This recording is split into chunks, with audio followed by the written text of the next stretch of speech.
وننزل من القرآن ما هو شفاء ورحمة للمؤمنين وَدُنْيَا المسلمان الله الغلام الله تعالى বলেন وَنُنَزِّلُ مِنَ الْقُرْآنِ مَا هُوَ شِفَاءٌ وَرَحْمَةٌ لِلْمُؤْمِنِينَ এই কোরআন এমন একটি জিনিস, এমন একটি বিষয়, এমন একটি বিষয় কোরআনের মধ্যে আমি নাযিল করেছি, আমি সংরক্ষিত করেছি। وَنُنَزِّلُ مِنَ الْقُرْآنِ مَا هُوَ شِفَاءٌ যেই পড়বে সে শিফা পাবে, এখান থেকে রোগ মুক্তি পাবে। তোমরা যদি কেউ অসুস্থ হয়ে থাকো, রোগ বালায়ের মধ্যে যদি লিপ্ত হয়ে থাকো, দুনিয়ার কোন ডাক্তারের কাছে আশ্রয় না নিয়ে তুমি কোরআনের আশ্রয় নাও, সূরা ফাতিহা পড়ে পানি খাও। এভাবে আল্লাহ তাআলা বিভিন্ন কোরআনের আয়াত আছে, শিফার আয়াতগুলো আছে, এগুলা পড়ে পানি খেয়ে দেখো তুমি সুস্থ হও কিনা। আল্লাহ তাআলা স্বয়ং নিজেই বলতেছেন এগুলা রোগ মুক্তির জন্য শিফা। কোরআনটা হলো রোগ মুক্তির জন্য শিফা। শুধু তাই নয়, আল্লাহ তাআলা বলতেন ওয়া রাহমাতুল লিল মুমিনিন, ঈমানদারের জন্য এটা হলো রহমত স্বরূপ, এটা ঈমানদারের জন্য রহমত স্বরূপ। ও দুনিয়ার মুসলমান আল্লাহর গোলাম, বাচ্চাদেরকে কোরআন শিক্ষা করাবেন, নিজের সন্তানদেরকে কোরআন শিক্ষা করাবেন। যদি না করান তাহলে কিয়ামতের ময়দানে ছেলে সন্তান আপনাকে দায়বদ্ধ করবে। ছেলে সন্তানকে বলা হবে তোমাকে কোরআন দিয়েছিলাম, তুমি কোরআন পড়ো নাই কেন? ছেলে সন্তান সোজা ডাইরেক্ট মা বাবাকে দাঁড়ায় দিবে, মা বাবাকে বলবে তুমি তোমার কোরআন তোমার ছেলে সন্তানদেরকে কেন কোরআন শিক্ষা দাও নাই? তখন আপনি জবাব দিবেন কি আল্লাহ আমি তো বলছি যাই নাই, ঘুমের কারণে উঠতে পারে নাই, জিমাইছে, ছোট বাচ্চা অসুস্থ, একটু ঘুমা পরে যাবে। খোদার কসম, এই ছেলে সন্তানের কারণে আপনি বাবা মা জাহান্নামী হয়ে যাবেন। একটু আদর দেখাচ্ছেন, ভালোবাসা দেখাচ্ছেন, মুক্তবে দিচ্ছেন না, কোরআন পড়াচ্ছেন না। আরে সকালবেলায় সময় হচ্ছে না, আপনার বিকেলবেলাও সময় হয় না কেন? বাচ্চাগুলোকে নষ্ট করছে। মেরে ভাই ও দোস্ত বুজুর্গ, একটু খেয়াল করেন, আল্লাহ তাআলা এই কোরআন দিয়েছেন, কোরআনের কত পাওয়ার, কোরআনের কত পাওয়ার একটু খেয়াল করেন। দুনিয়ার মধ্যে বাবা চলে যায় একটা ছেলেকে দুনিয়ার মধ্যে রেখে, গর্ভের মধ্যে রেখে চলে যায়, দুনিয়া থেকে বিদায় হয়ে যায়, কিছুদিন অতিবাহিত হয়, ছেলেটা দুনিয়া থেকে চলে আসে, দুনিয়ায় আসে। দুনিয়ায় আসার পরে মা ছেলেটাকে দিন দিন বড় করেন, বড় করার পরে একদিন মুক্তবে পাঠায়।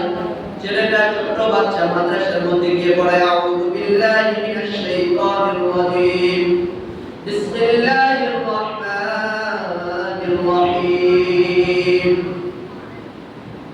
আল্লাহ তাআলা এই ডাকটা যখন শুনে ছোট বাচ্চার মুখ দিয়ে বিসমিল্লাহির রাহমানির রহিম বের হলো, আল্লাহ তাআলা বড় মেহেরবান, বড় দয়ালু। স্বয়ং ছোট একটা বাচ্চাই সাক্ষী কইরা বলতেছে আল্লাহ অনেক বড়, আল্লাহ তাআলা অনেক বড়, রহমওয়ালা, দিনওয়ালা, আল্লাহ তাআলা মেহেরবান, দয়াবান। ফেরেশতাকে ডাক দিয়া বলে ও ফেরেশতা, এই ছেলেটা আমার বরত্বের কথা প্রকাশ করেছে, আমার কোরআনের মধ্যে বিসমিল্লাহির রহমানির রহিম আছে, আমি নাকি অনেক বড় মেহেরবান, আমি নাকি অনেক বড় দয়ালু। ছোট ছেলেটার কোনো গুনাহ নাই, কোনো গুনাহ হয় নাই। ছেলেটার কে কোথায় আছে একটু তালাশ করে দেখো। তালাশ করে দেখে ছেলেটার বাবা দুনিয়াতে নাই, দুনিয়া থেকে বিদায় হয়ে গেছে। আল্লাহ তাআলা ফেরেশতাকে ডাক দিয়া বলে ওই ছেলে যখন কোরআন পড়তে বলা হয়েছে, হযরত ঈসা আলাইহিস সালামের জামানায় ঘটনা, হযরত ঈসা আলাইহিস সালাম কবরের সামনে দিয়ে যাইতেছেন, যাওয়ার পথে মধ্যে দেখতেছেন ওই কবরের মধ্যে আযাব চলতেছে, আযাব। হযরত ঈসা আলাইহিস সালাম চলে যাওয়ার পরে কিছুদিন পরে আবার এই রাস্তা দিয়ে আসতেছেন, আসার পরে দেখতেছেন ওই কবরের মধ্যে আর আযাব হইতেছে না, ওই কবর থেকে জান্নাতের খুশবু বাইরে হইতেছে, জান্নাতি ঘ্রাণ বাইরে হইতেছে। হযরত ঈসা আলাইহিস সালাম অবাক হয়ে গেলেন, কারণ কি? কারণ তালাশ করে দেখে দুনিয়ার মধ্যে একটা আওলাদ রেখে গেছে, আওলাদটা মাদ্রাসায় গিয়ে কোরআন কারীম তেলাওয়াত করতেছে। আল্লাহ তাআলা এই কোরআন কারীমের উসিলা করে আল্লাহ তাআলা তাকে maaf করে দিয়েছেন। সুবহানাল্লাহ, বলেন না সুবহানাল্লাহ, জোরে বলুন না। বাবা কোরআনের উসিলায়, ছোট বাচ্চার উসিলায় আল্লাহ তাআলা তাকে maaf করে দিয়েছেন। ও দুনিয়ার মুসলমান, আমার ভাই ও দোস্ত বন্ধুগণ, এমন একটা আওলাদ দুনিয়াতে রাখা যাবে, নেক সন্তান রাখা যাবে,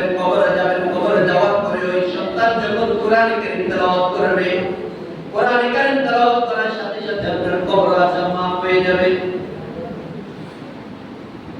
আমার ভাই দোস্ত বুজুর্গ আপনারা মুরব্বী যারা আছেন, অনেকে কোরআন পড়তে জানেন না, বলে হুজুর আমি তো কোরআন পড়তে জানি না, আমি কি করব?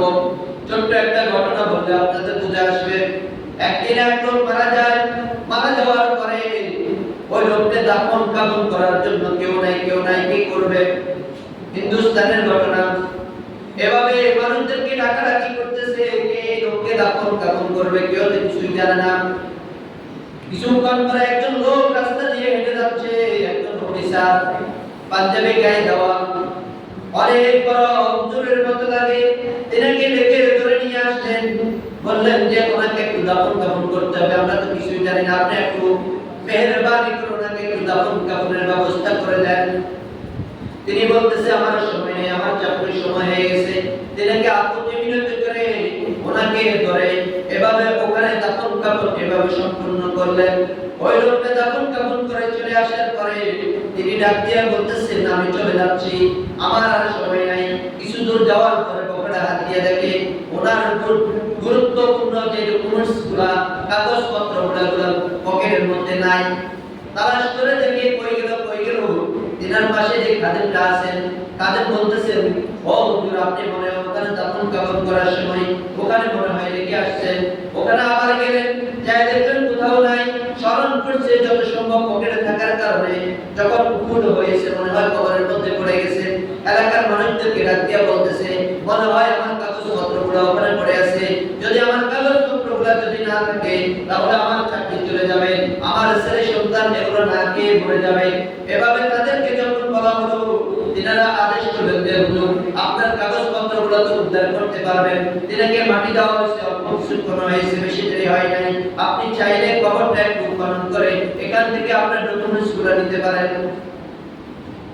এলাকাবাসীর অনুমতি ক্রমে তখন কবরের এক সাইড এক কোণা যখন মাটি সরাই নিয়ে আসলো, মাটি সরানোর সাথে সাথে আল্লাহ তাআলার কি কুদরতি দেখেন, মাটি সরানোর সাথে সাথে এমন একটা খুশবু বাইরে হতে লাগলো, আল্লাহু আকবার, জান্নাতি গ্রাম, জান্নাতি খুশবু বাইরে হতেছে কবর থেকে। সবাই অবাক হয়ে গেল, কি মাত্র অল্প কিছুক্ষণ হলো এই মানুষটাকে দাফন করলাম, কবর থেকে এত সুন্দর গ্রাম, এটা কিসের গ্রাম? সবাই এরকম গ্রাম থেকে অবাক হয়ে গেলেন। দুনিয়ার মধ্যে এমন এরকম গ্রাম আর কখনো নাকের ভিতরে আসে নাই, এটা এমন কেমন গ্রাম হলো? একজন ইমাম সাহেবকে ডাক দিলেন, আর একজন কয়েকজন ওই জামানা ওলামায়ে কেরাম, বড় বড় ওলামায়ে কেরাম যারা ছিলেন তিনাদেরকে ডাক দিয়ে বললেন এটা কিসের গ্রাম একটু দেখেন। তখন ওলামায়ে কেরামরা জবাব দেয় এটা বিশ্বম্বরের গ্রাম। ওই লোকটা দুনিয়া থেকে বিমুখ হয়ে গেছে, সরকারি চাকরি করতেন, তিনার কাগজপত্রের কথা ভুলে গেছেন, এটা কিসের গ্রাম? এটা গবেষণা করতে করতে তিনার দিন পার হয়ে গেল। তিনি এবার ডাক্তার, তিনি আরাফত জঙ্গল থেকে আছে, পরিবারের মধ্যে কি আছে, এমন কি আমল করতে যার কারণে তার কবরের এই অবস্থা। আরেকটু যখন সরাইয়া দেখি পুরা কবরের মধ্যে পুরে পুরে সজ্জিত, পুরা কবর কোন দিয়ে ভরপুর। এরপরে বাসায় গিয়ে দেখে ওনার আত্মীয় স্বজন বলতে এমন কেউ নাই, বিবি বাচ্চা, একজন মেয়ে আছে শুধু, কন্যা সন্তান, পর্দা করে। তিনাকে ডাক দেওয়া হলো, পর্দার ওপার থেকে ডাক দিয়া বলে ও মা, তোমার আব্বা দুনিয়া জীবিত থাকতে তোমার আব্বা কি আমল করতো, কি আমল করার কারণে আল্লাহ তাআলা খুশি হয়ে তিনাকে এত বড় প্রতিদান দিলেন? মেয়ে ডাক দিয়া বলে আমার বাবার এমন কোনো আমল নাই, প্রত্যেকদিন ৫ ওয়াক্ত নামাজ পড়ে ঘরের মধ্যে আইসা কি জানি একটা উপর থেকে নামাইয়া প্রতিদিন এটাকে বুকের মধ্যে জড়াইয়া ধরে কান্দে আর কান্দে, আর পৃষ্ঠাগুলোকে উল্টাইয়া এভাবে হাতের মধ্যে পুরো পৃষ্ঠাটারে মুছে দেয়, আবার আরেক পৃষ্ঠা উল্টাইয়া চোখের পানি বাগাইয়া এভাবে আবার প্রত্যেকটা পৃষ্ঠার উপরে এভাবে হাত তুলাইয়া আসতে প্রতিদিন এভাবে কোরআনের মধ্যে চোখের বালিতে মারতে, চোখ বইয়ে এভাবে প্রত্যেকটা আয়াতের উপরে চোখের বালিতে মারে এভাবে প্রত্যেকটা পৃষ্ঠা শেষ করতেন, পুরা কোরআনটাকে এভাবে শেষ করতেন, নিজে পড়তে জানতেন না। দিনের কোনো সহি সনদ তার ভিতরে ছিল না, সে প্রতিদিন কান্না করতো, বুকের মধ্যে এভাবে কোরআনটা ধরে আল্লাহর কাছে বলতো, ও মা রে, তোমার এই কি কিতাব আমি পড়তে জানি না। কত সুন্দর, কত মায়া লাগে, মহব্বত লাগে, যার কারণে বুকের মধ্যে যতক্ষণ রাখি ততক্ষণ বুকের মধ্যে মনে জানি শান্তি লাগে। এভাবে আমার আব্বা এই কোরআনটাকে ধইরা, কিতাবটাকে ধইরা ধইরা প্রতিদিন কাঁদতেন আর কিতাবের উপর হাত ঘুরাইতেন, আফসোস করতেন আর কাঁদতেন। তখন ওই লোকটা ওই কিতাবটা নামাইয়া দেখে, এই কিতাবটা কি, এটার ভিতরে এমন কি আছে একটু দেখি, নয় একটু দেখি এটার ভিতরে কি আছে। তখন ওই মেয়েটা ডাক দিয়া বলে, ও হুজুর, এটা ধরার জন্য ওযু করতে হবে। আমার আব্বাই প্রতিদিন ওযু করতো, ওযু করে এটা দইরা বুকের মধ্যে জড়াইয়া ধরে কাঁদতো আর কাঁদতো, আল্লাহকে বললো, আল্লাহ আমি এটা করতে জানি না, আমার কাছে কেমন জানি মহব্বত হয়। এই কোরআন হেদায়েতের জন্য আল্লাহ দুনিয়াতে, দুনিয়ার বুকের মধ্যে মানব জাতির হেদায়েতের জন্য দিয়েছেন। করতে জানি না, অর্থ জানি না, কিছুই জানি না, ভালোবেসে মহব্বত করে এটাকে বুকের মধ্যে আগলাইয়া রাখি। শুধুমাত্র আল্লাহ তাআলাকে ভালোবাসি, মহব্বত করে। এই জন্য ও আমার দোস্ত ভাই, বুজুর্গগণ, দেখেন একটু খেয়াল করেন, উনি কোরআন পড়তে জানে না, কোরআনকে ভালোবেসে এটাকে বুকের মধ্যে আগলাইয়া রাখতেন। আমিও আপনাদেরকে বলতেছি, আপনি কোরআন পড়তে হবে, কোরআনকে ভালোবাসেন, কোরআন ওয়ালাকে ভালোবাসেন, হাফেজ কোরআনকে ভালোবাসেন, ওলামায়ে কেরামকে ভালোবাসেন, কোরআনের সুহবতে থাকেন, মহব্বত করেন, কোরআন ওয়ালার সাথে থাকেন। আল্লাহ তাআলা হইতে পারে ওই ব্যক্তির মতো আপনাকে ওই ভালোবাসার কারণে আপনাকে মাফ করে দিবে। ওই লোকটা কিতাবটাকে নামাইয়া দেখতেছেন, এটা কইলা দেখে পবিত্র কোরআনুল কারীম, প্রতিদিন এভাবে হাত ঘুরাইয়া ঘুরাইয়া দেখতেন। তিনি বলতেছেন, এই সামান্য কোরআন। মেয়েটা বলতেছে, এটাকে সামান্য মনে করবেন না, আমার বাবার জীবনের শুরু থেকে নিয়ে এই পর্যন্ত, মৃত্যুর আগ পর্যন্ত, মৃত্যুর আগেও আমার আব্বা এই কোরআনকে বুকের মধ্যে লইয়া চুমুকাইয়া মৃত্যুবরণ করেন। ও দুনিয়ার মুসলমান, আল্লাহর গোলাম, লোকটা বলে, আর দুনিয়া দিয়ে কি করব, দুনিয়ার সাথে আর কি করব? ওই লোকটা যদি কোরআনকে এত ভালোবেসে মহব্বত করে যদি জান্নাত পায়, আমি কেন পাবো না?